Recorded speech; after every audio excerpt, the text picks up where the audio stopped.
Assalamualaikum warahmatullahi wabarakatuh. Saya Lina Marsanda dari kelas MJ 205 yang ingin mempresentasikan uh, untuk UTS Statistika dan Bisnis. Di sini saya akan menjelaskan untuk sesi 1 ada pengantar statistika ekonomi bisnis dan penyediaan data ya. Di sini pengertian statistika adalah ilmu yang mempelajari cara mengumpulkan, mengolah, menyajikan, menganalisis dan menginterpretasikan data untuk membantu pengambilan keputusan. Statistika dibagi menjadi dua, yaitu statistika deskriptif yang hanya mengumpulkan, mengolah, dan menyajikan data, sedangkan statistika inferensial selain mengolah dan menyajikan data juga menarik kesimpulan atau membuat generalisasi. Nah, di sini ada data dan informasi. Data adalah fakta mentah yang belum diolah, sedangkan informasi adalah data yang sudah diolah sehingga memiliki arti dan bermanfaat untuk pengambilan keputusan. Di sini sumber data dibagi menjadi dua ya. Ada data primer, adalah data yang dikumpulkan sendiri oleh peneliti dan sumber pertama, contoh hasil wawancara atau kuesioner. Sedangkan data sekunder, data yang diperoleh dari sumber yang sudah ada, contohnya publikasi BPS, laporan perusahaan, dan jurnal, buku, dan lain-lain. Di sini ada jenis-jenis data. Berdasarkan sifatnya, data dibagi menjadi dua, yaitu data kualitatif atau kategorik, data yang berbentuk kategori atau atribut, contohnya jenis kelamin, laki-laki dan perempuan, tingkat pendidikan, SMA, D3, S1, serta kualitas produk, baik, sedang, atau buruk. Di sini ada data kuantitatif, numerik, data yang berbentuk angka, hasil pengukuran atau pencacahan. Data diskrit, hasil pencacahan 0, 1, 2, contohnya adalah jumlah pelanggan, jumlah kendaraan. Ada data kontinu, adalah hasil pengukuran, bisa pecahan, contohnya berat badan, tinggi badan, dan waktu.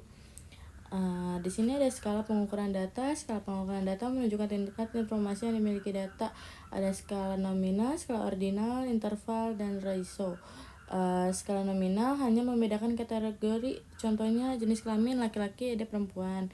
Sedangkan skala ordinal kategori berurutan atau tingkat, contoh kepuasan, tidak puas, cukup, puas, dan sangat puas. Skala interval adalah jarak antar nilai sama, tidak ada nilai nol mutlak, contohnya suhu dalam derajat Celcius. Sedangkan skala rasio adalah jarak antar nilai sama, ada nilai nol mutlak, perbandingan bermakna, contohnya pendapatan, beras, serta umur. Di sini ada penyajian data ya. Tujuan penyajian data adalah agar data lebih mudah dipahami dan dianalisis.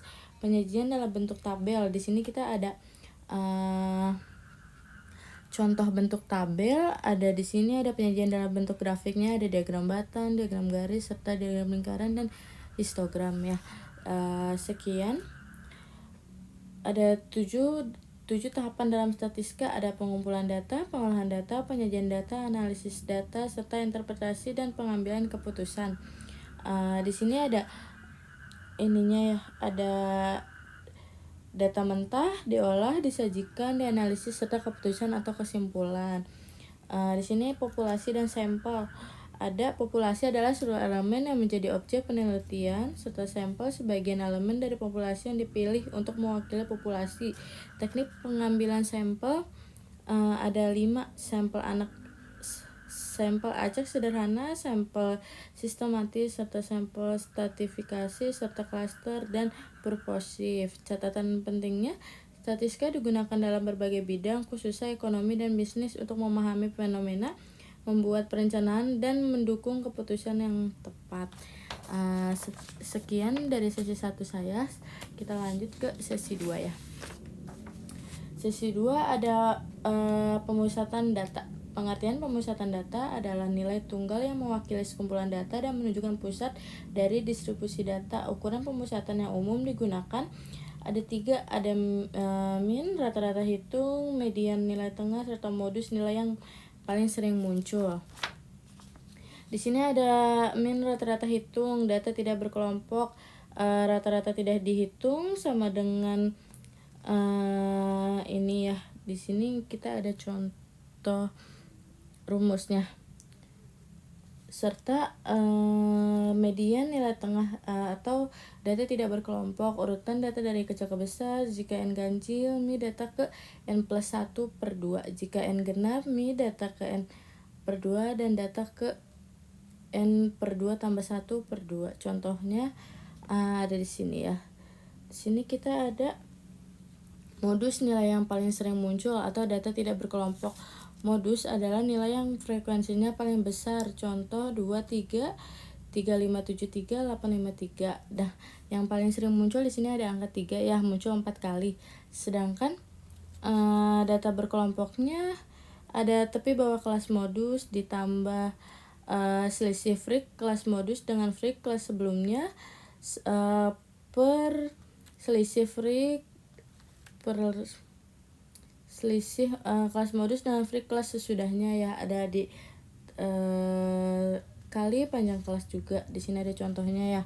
Di sini ada hubungan antar ukuran pemusatan. Untuk distribusi simetris pakainya min, median, modus.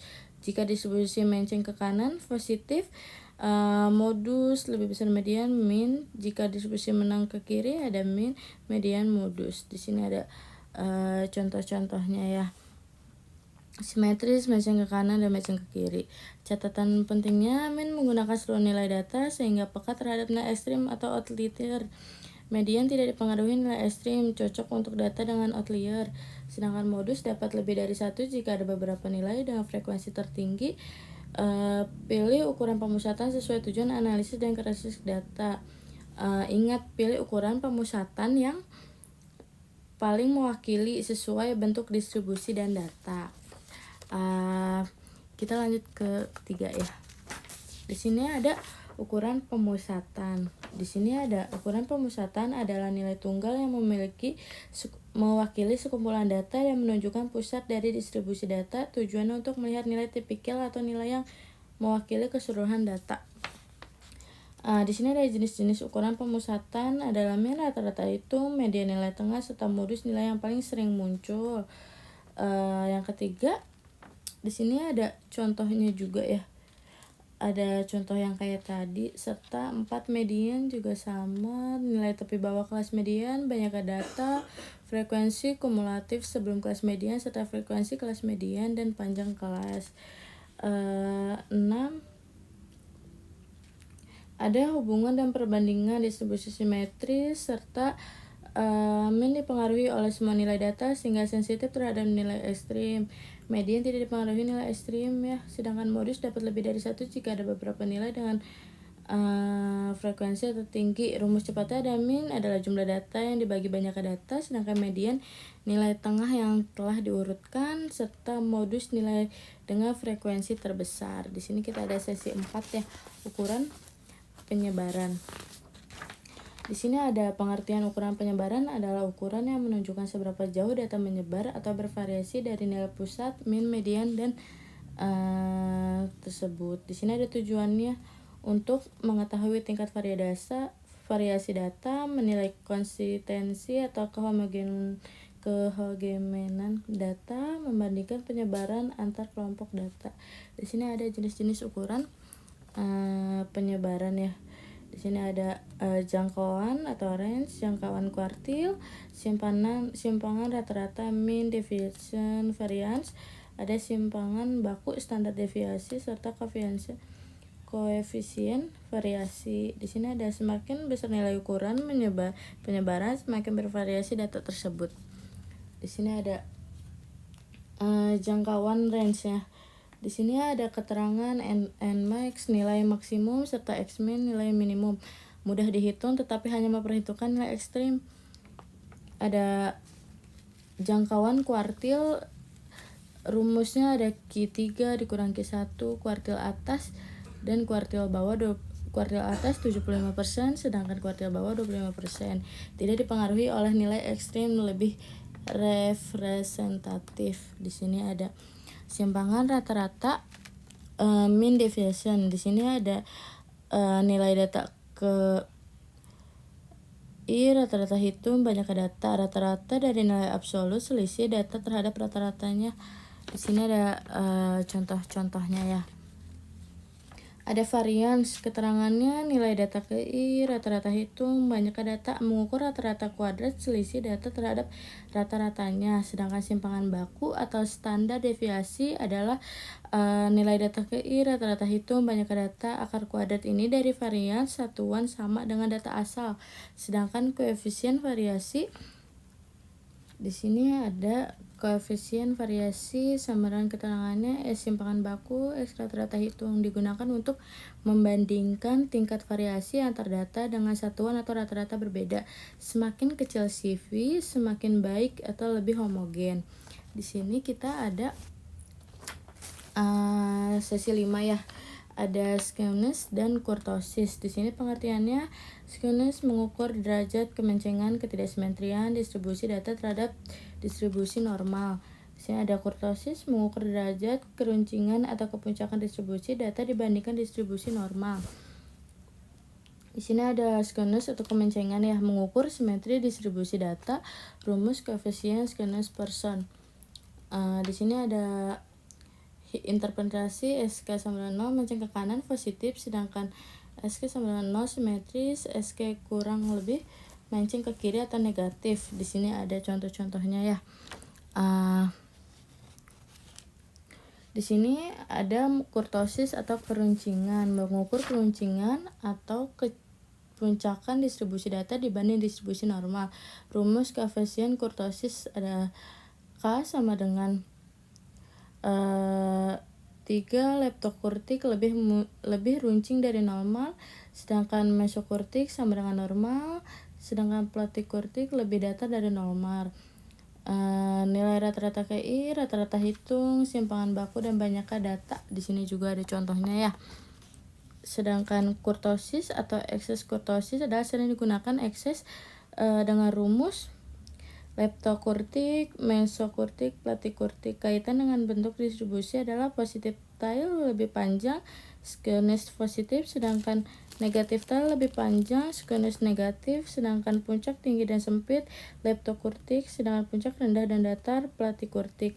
Di sini ada contoh interpretasi data A, SK sama dengan 1,25 positif, sedangkan K-nya 4,20 leptokurtik. Distribusi menceng ke kanan dan lebih runcing daripada distribusi normal. Di sini ada data B, SK-nya 0,85 negatif, sedangkan K-nya 2,10 platikurtik. Distribusi menceng ke kiri dan lebih datar daripada distribusi normal. Di sini skewness sama dengan arah kemencengan kanan kiri atau simetris, sedangkan kurtosis tingkat keruncingan, runcing normal datar. Nilai acuan distribusi normal adalah SK sama dengan 0 dan 3 dan K sama dengan 3. Di sini jika SK sama dengan 0 dan K sama dengan 3 adalah distribusi normal sempurna atau simetris dan mesokurtik. Sekian penjelasan dari saya. Wassalamualaikum warahmatullahi wabarakatuh.